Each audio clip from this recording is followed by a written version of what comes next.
Obrigada, Oscar. É um prazer estar aqui com vocês nesse evento tão bacana para falar de um assunto que é tão importante para todos nós. Então, vamos ver como que a gente faz para não ser substituído por um robô. Uma das coisas que a nossa história, três coisas, na realidade, que a nossa história com a tecnologia nos ensinou, é que a gente tem uma relação de amor e ódio com a tecnologia, fascínio e medo, ou seja, desde o início da nossa história isso acontece. O segundo fator, tecnologia nunca é neutra, a tecnologia sempre traz benefícios e malefícios, vamos ver isso também.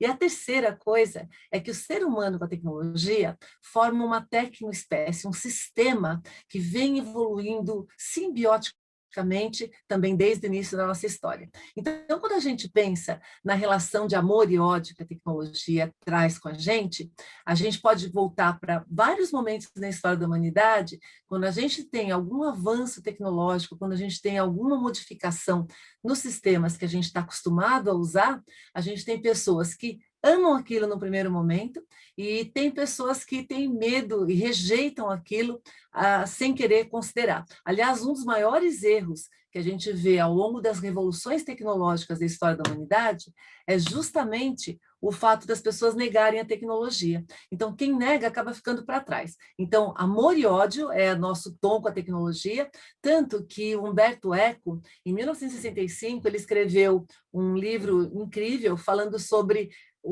pelos aprendizados da história também, sempre surgem os apocalípticos e os integrados. Os apocalípticos são aqueles que falam, nossa, o mundo vai acabar por causa da tecnologia. E os integrados são aqueles que acham que a tecnologia vai resolver tudo na vida da gente. Na realidade, não é bem assim. A tecnologia tem um papel, né, tanto de fazer coisas boas quanto coisas ruins, nós vamos ver daqui a pouquinho, mas só para mostrar um pouquinho de como que a tecnologia impacta a gente e muitas vezes a gente fica ao mesmo tempo fascinado e com medo. No final de 2018, esse rapaz casou com esse holograma que vocês estão vendo aí do lado na tela, né? E esse holograma por detrás tem inteligência artificial. E aí, quando você, uau, um ser humano casando com um ser digital. E aí, quando a gente vê isso, a gente começa a ver algo estranho está acontecendo no planeta. A gente começa a sentir uma admiração e, ao mesmo tempo, a gente fala, uau, será que eu vou começar a me relacionar com seres digitais também?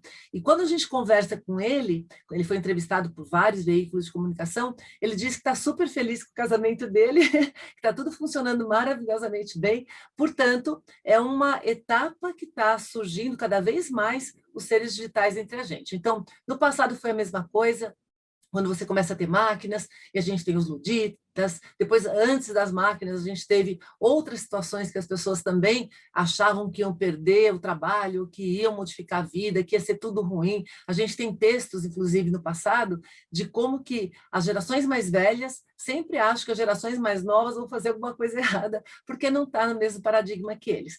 Então, essa relação de amor e ódio, essa relação de medo e euforia, ela é bem traduzida por esse slide. Na realidade, isso aqui é uma metodologia do Gartner, que chama Hype Cycle, que ele traz para qualquer inovação, para qualquer nova área, inclusive eles fazem todos os anos esse Hype Cycle para inteligência artificial, novas tecnologias, o estado da automação, para marketing digital, eles trazem para várias áreas. Então, se você pegar as tecnologias que estão emergindo, normalmente, quando elas entram no mercado e as pessoas não entendem direito como elas funcionam, as pessoas ficam eufóricas achando que elas conseguem resolver tudo. Depois, quando você vê que uma única tecnologia ela não vai resolver tudo, ela tem um espaço específico, né, onde ela pode atuar, ela acaba sendo execrada e passa para o vale da decepção, e todo mundo acha que aquilo não funciona mais. Vocês podem lembrar disso com realidade aumentada, com Second Life, né, que é um dos primeiros metaversos que mistura mundo físico com o mundo digital, que tem mainstream. Então, para qualquer tecnologia nova, ela vai, você acha que ela faz tudo, depois ela cai para o vale da decepção, e aí, a partir desse momento, as pessoas começam a ver o que realmente aquilo faz, onde pode ser aplicado, as áreas específicas começam a utilizar, e você chega no patamar de produtividade, que é o que vocês estão vendo aí. Então, ao longo da história, aquilo que o Humberto Eco fala, né, dos integrados e dos apocalípticos, é exatamente isso. No primeiro momento, você fica naquela coisa, uau, tudo funciona, são os integrados, depois vem os apocalípticos, e no final, você acaba achando um equilíbrio, que que, no fim, é o que a história nos ensina, que normalmente não vai acontecer nem o cenário mais encantador e nem o cenário mais desesperador. Normalmente é um meio termo que acontece nesse processo de amor e ódio com a tecnologia. A segunda lição, que é extremamente importante, é que a tecnologia nunca é neutra. Tem gente que fala, a tecnologia é o que a gente faz com ela. Não, não é verdade. Porque quando a tecnologia entra no mundo, ela impacta todas as dimensões, comportamento das pessoas, formas de fazer as coisas. Dependendo da tecnologia, o impacto é maior ou menor, mas ela sempre transforma alguma dimensão. E aí, mesmo que você não utilize a tecnologia, alguém está utilizando. E isso transforma o ambiente onde você está inserido. E transforma tanto para o bem quanto para o mal. Se a gente pegar o fogo transformou completamente a humanidade. Trouxe trocentas possibilidades de melhoria de vida, mas, ao mesmo tempo, também pôde ser usado para destruir, pôde ser usado para causar danos para a gente mesmo, né? Sem querer a gente se queima. Então, nenhuma tecnologia é neutra, ela sempre traz essas duas dimensões, tanto que um exemplo que eu acho que é super emblemático é esse, né? Mesmo que você não tenha tecnologia, se ela mudou o mundo ao seu redor, ela causa em você uma vontade ou uma necessidade de se integrar com o sistema que a gente tem em vigência. E aí eu vou dar uma dica para vocês, eu sou futurista, né, pelo Institute for the Future, e uma das coisas que fazem com que a gente tenha uma visão mais ampla dos impactos que a tecnologia traz, inclusive a gente usa isso para traçar cenários futuros, né, ou seja, cenários possíveis, prováveis, plausíveis, né, como dos futuros, é cada tecnologia que entrar, você não pensar apenas em uma coisa boa que ela faz ou uma coisa ruim.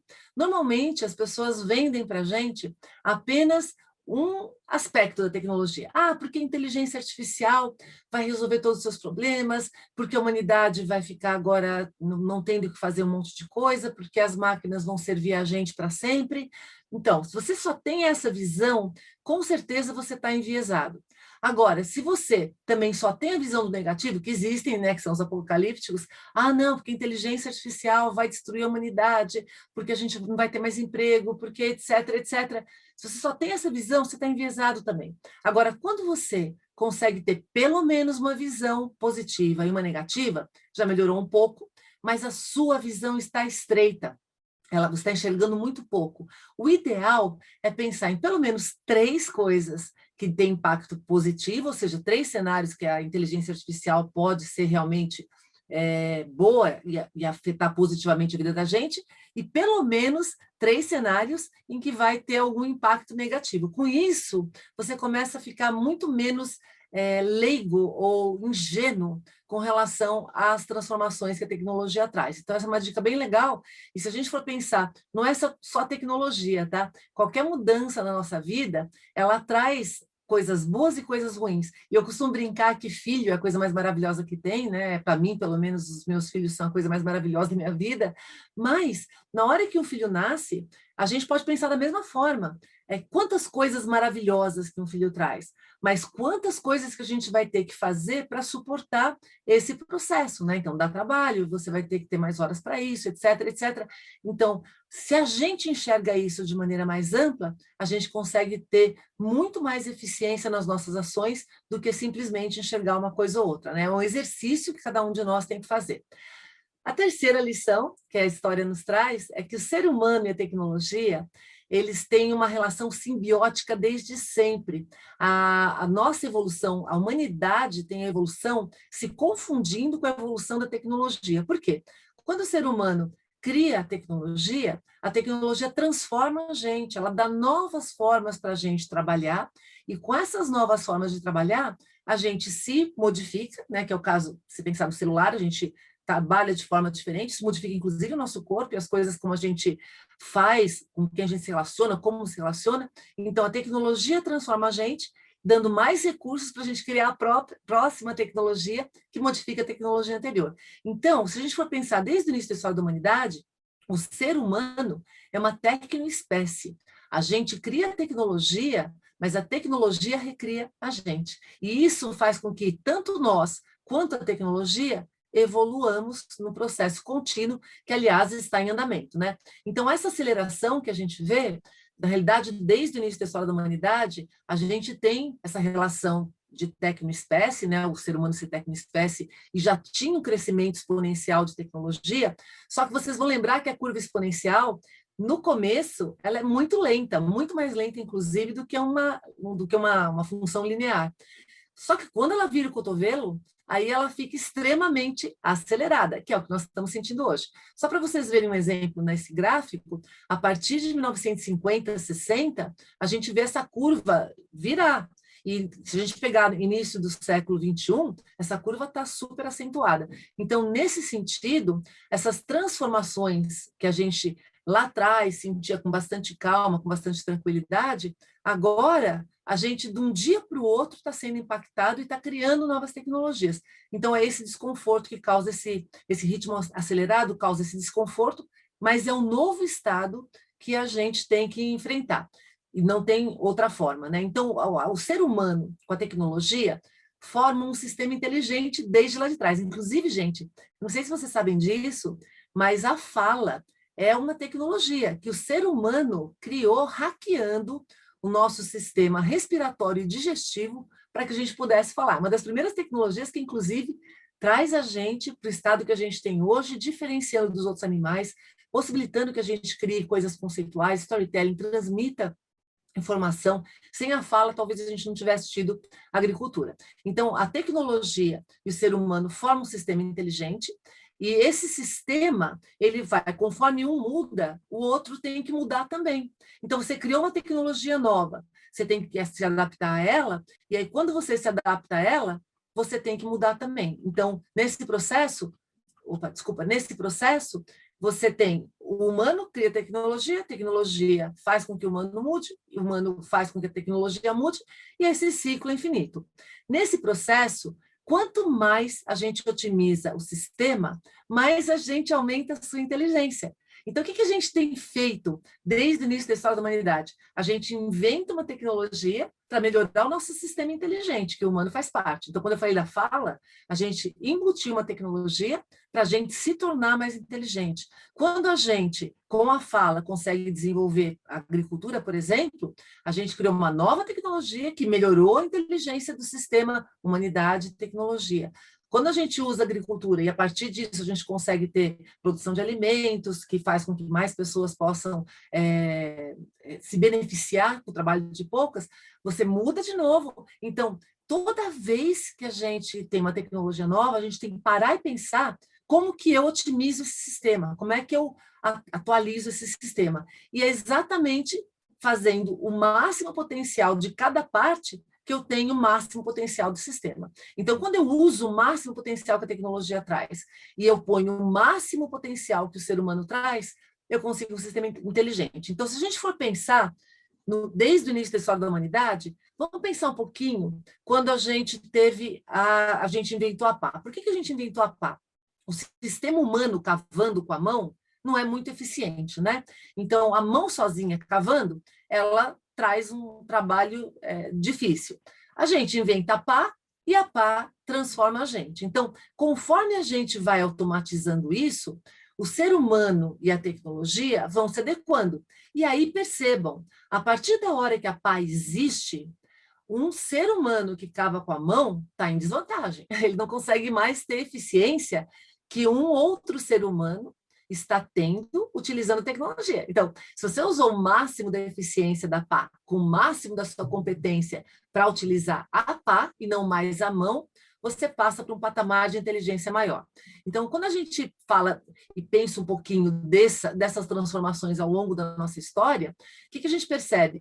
Que a tecnologia recria a nossa realidade. Cada vez que entra uma tecnologia nova no mundo, ela permite que a gente viva de forma diferente e tenha uma realidade diferente. Só para dar um exemplo bem básico para vocês, quando eu era criança não existia filtro solar. Ou seja, eu era uma escrava do sol, né? Então, eu sou bem clarinha, era um problema quando eu ia para a praia, eu tinha que tomar 5 minutos de sol por dia, não conseguia me bronzear, até eu ficar morena, eu tinha que ir no ritmo do sol. A partir da hora que a tecnologia de filtro solar surge, eu não preciso mais me preocupar com o sol. Eu tenho poder sobre ele. Eu passo filtro solar 60 e passo o dia inteiro na praia. Ou seja, minha realidade é outra. Se a gente pegar o conjunto gigante de tecnologias na velocidade que ele vem, transformando a nossa vida, a gente está num cenário que todo dia a gente tem uma realidade nova. Só para mostrar um exemplo bem bacana para vocês, por causa, uma das grandes dúvidas que a história tinha é por que somente os povos que estavam nessa região que vocês estão vendo no mapa, na região central do planeta, é que se desenvolviam, né? Que a civilização veio daí, o desenvolvimento veio daí, até 1500 foram essas áreas do planeta que se desenvolveram. Uma das grandes questionamentos é, será que esses povos eram mais inteligentes do que os povos que ficavam mais ao norte ou mais ao sul? E aí foi muito interessante um livro de um pesquisador, que é esse daqui, do Jared Diamond, que é Armas, Germes e Aço, tem a versão dele também em português, que ele fala o seguinte, essa posição geográfica desses países todos, né, ou não países, mas na época inclusive eram reinos, etc., na região desses povos, essa região central do mundo, ela tem um clima que favorece o desenvolvimento das tecnologias que permitiram que a humanidade evoluísse. Que tecnologias são essas? Domesticação de animais. Então, os outros povos que ficavam ao norte e ao sul, eles tentaram também domesticar animais, mas eles não conseguiam. Por quê? Você não tinha condições climáticas e geográficas favoráveis para isso. Por que esses povos dessa região central do planeta conseguiram domesticar animais? Eles conseguiram desenvolver a agricultura, né? Então, o cavalo, por sinal, ele foi a grande tecnologia da humanidade até o início do século passado, quando ele foi basicamente substituído por locomotiva, por carro, né? Mas mesmo antes dos carros, as cidades viviam cheias de cavalos, né? Então, a agricultura, o que ela traz? É domesticação de plantas. Quando você domestica plantas, você tem poder sobre a alimentação. Antes da agricultura, a gente era escravo de catar e caçar. Todos os dias você trabalhava para fazer isso. A partir da agricultura, uma quantidade pequena de pessoas consegue produzir alimento para várias. E isso faz com que a gente tenha comunidades maiores. Comunidades maiores trazem germes. E os germes, você viver junto com os animais e mais pessoas, e você adquire uma resistência a esses germes, que quando você vai para outros lugares, quando acontecem as invasões, as pessoas daqueles outros lugares não têm aquela resistência. Isso aconteceu quando os europeus vieram para as Américas, e as pessoas morriam, então vira uma arma biológica. Além disso, um monte de gente junto com tecnologias novas permite inovação, e foi quando foram construídas as armas de aço. Então, esses povos tiveram uma vantagem competitiva muito grande com relação aos outros povos. Só que essa vantagem da geografia, ela durou até 1500. Depois de 1500, quando começa a acontecer a globalização no mundo, as tecnologias começaram a se disseminar no mundo inteiro. E aí, essa vantagem da geografia, ela perde um pouco a importância. A partir de 1500, o que acontece? Essas tecnologias se disseminam e a gente chega no mundo digital. No mundo digital, o que a gente percebe? Lembra do sistema inteligente? O mundo digital tem novas roldaninhas, ele requer outras habilidades, tanto para as empresas quanto para as pessoas. E aí, quem que está acertando essas roldaninhas, essas habilidades de forma mais interessante? Esses países, né? Se a gente for ver a riqueza no mundo, onde tem a maior quantidade de bilionários no planeta, perceba que em vermelho tá os que existiam até o ano 2000. Perceba a quantidade de milionários que foram adicionados nos Estados Unidos entre 2000 e 2019. Ou seja, é desde o início da tecnologia digital, que começa a disseminação, banda larga, né, e todas as startups nessa área, até 2019, a China quase não tinha milionários. Veja a quantidade de milionários na China e os outros países que a gente está vendo aí. Esses são os países que estão afinando as suas engrenagens de maneira mais interessante. Para o futuro, o que a gente sabe, né, que é a rota, é a esteira de evoluções das tecnologias? A tecnologia mais importante nessa esteira é a inteligência artificial, porque ela traz um processo de inteligência para as outras tecnologias, inclusive. E aí a gente está hoje no estágio de inteligência artificial estreita, ou seja, ela tem uma limitação, ela faz uma coisa por vez, ela ainda não consegue fazer tudo que o ser humano faz. Isso deve chegar no nível da inteligência artificial nível humano em alguns anos, em algumas décadas, e a superinteligência em algumas décadas. Então, daqui até lá, o nosso caminho é esse. Tudo que puder ser digitalizado e automatizado será, ponto. Não tem outro caminho. A gente faz isso desde o início da nossa história, porque tudo que é automatizado, ele traz otimização para a parte tecnológica do sistema, e a partir daí, o que a gente tem que fazer? Melhorar e adequar e otimizar a parte humana da engrenagem. Só para vocês terem uma ideia como não dá para competir com isso, o AlphaGo Zero, que é o sistema do Google, né, da empresa do Google, que joga xadrez e Go, ele foi desenhado do zero. Ele foi desenhado, a inteligência artificial, machine learning, aprendeu a jogar com o manual, não foi com outros jogadores. Em 70 horas, esse sistema, ele entra no nível super-humano, e ele dá de 100 a 0 no sistema AlphaGo, que foi o que aprendeu a jogar com humanos, que já ganha de humanos. Agora, percebam, gente, ó, o primeiro sistema de xadrez no mundo, ele tem mais ou menos 70 anos, tá? Em menos do que o período de vida de um ser humano, os sistemas de xadrez passaram de bem burros para superinteligência. Então, é esse cenário que a gente está falando que vai continuar acontecendo. E os humanos, como é que a gente fica nessa história? Para continuar relevante, a gente tem que fazer aquilo que as máquinas não fazem. Ou seja, conforme a automatização acontece, o que ganha importância? As atividades que a máquina não faz. Então, essas atividades que a máquina não faz são as atividades humanas. Então, quando a gente fala dessa junção, a gente tem que se misturar com as máquinas, abraçar a tecnologia para que a gente consiga ter melhores resultados, colocando o que é melhor da gente, o que é melhor da máquina. Um exemplo disso é o Waze. Se a gente pegar o Waze, não sei se vocês sabem disso, mas na Inglaterra, em Londres, para você ser um taxista, você precisa decorar todo o mapa das ruas da cidade. Você precisa saber chegar em qualquer lugar sem consultar nada. Isso era uma vantagem competitiva enorme até um tempo atrás. Hoje, imagina eu chegando em Londres, eu sou medíocre, eu conheço 3, 4 bairros em Londres só. Então, imagina eu chegando em Londres, medíocre, mas eu uso o Waze ou um aplicativo de trânsito. Quem faz a melhor rota? Eu, medíocre, usando o aplicativo, ou o motorista expert em Londres que não usa aplicativo nenhum? Eu, né?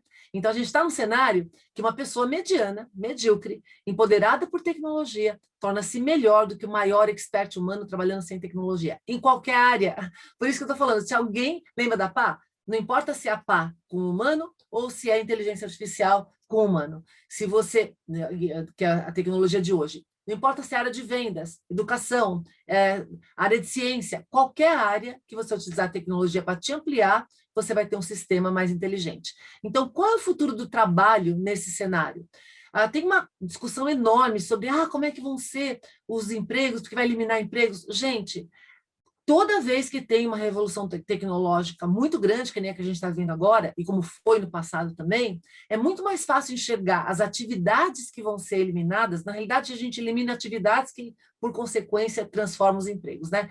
Então, é muito mais fácil imaginar o que vai ser eliminado do que calcular o que vai ser criado.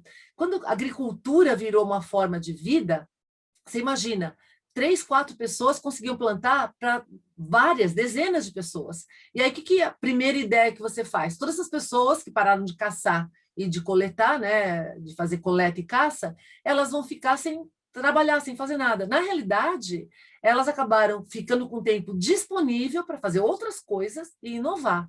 Então, é muito difícil a gente imaginar o que vai ser criado, mas é muito fácil de saber o que vai ser eliminado. Então, é essa mentalidade que a gente tem que ter para ir afinando o nosso sistema, para que a gente consiga, a cada momento, automatizou alguma coisa, use o que está automatizado e coloca a competência humana em cima. Há 2 anos atrás, eu fiz essa análise para um artigo para o Gartner, comparando inteligência artificial com inteligência humana. O que hoje é mais forte de cada uma? Perceba, gente, a inteligência artificial, ela é super poderosa para automação, volume, velocidade e razão, mas ela faz uma coisa só. A inteligência humana, ela é boa para autonomia, ambiguidade, pensamento crítico, emoção. Tem que ser, tá? Mas ela faz também, ela pode não ser tão boa quanto a inteligência artificial, por exemplo, para jogar xadrez, mas a inteligência humana faz várias coisas e não apenas uma atividade. Então, nesse processo, a gente tem que combinar o que a gente é melhor com o que a máquina é melhor. As máquinas hoje são ótimas para criatividade. Criatividade, gente, exatamente. Ah, mas criatividade não é só para humanos? Não. O que é criatividade? É você conectar volumes gigantes de informação, o máximo que você puder, uma velocidade maior que você puder, para trazer encaixes novos, padrões novos que solucionem problemas. Quem faz isso melhor? A máquina. A gente pode colocar nossa criatividade junto com a dela, aí a gente tem bastante sucesso. Conectividade, a máquina é melhor. Para se atualizar, máquinas digitais se atualizam em segundos, o humano tem que aprender, não dá para a gente se atualizar de uma hora para outra. Então, máquina é para isso. E os humanos, para que a gente é?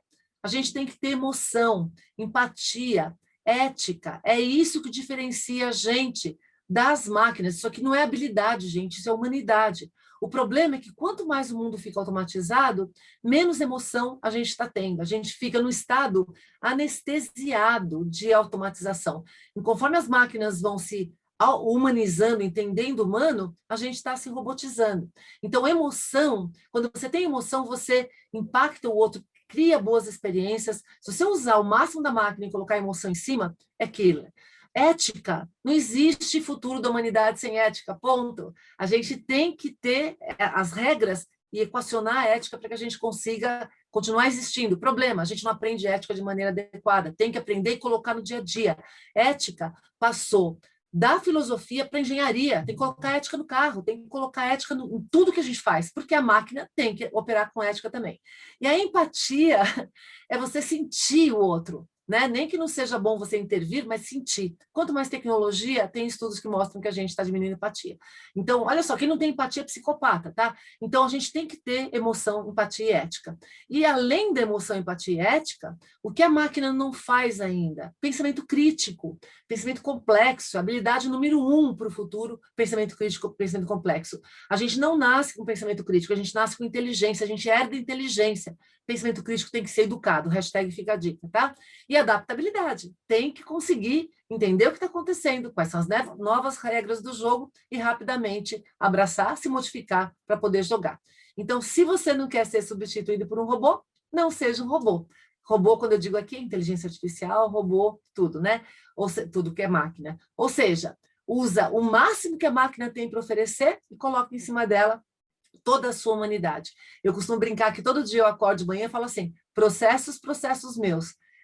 Tem alguém mais automatizado do que eu? Dá para ser mais automatizado do que eu? Se a resposta for sim, eu automatizo os processos, gasto tudo que eu tenho, tempo, dinheiro, energia, automatizo, deixo eles o máximo de automatizado, e aí eu passo a fazer o quê? Eles ficam otimizados na parte deles, eu tento mudar e melhorar a minha parte humana. Então, é isso. Super obrigada pela atenção de vocês e hashtag estamos juntos para conversar.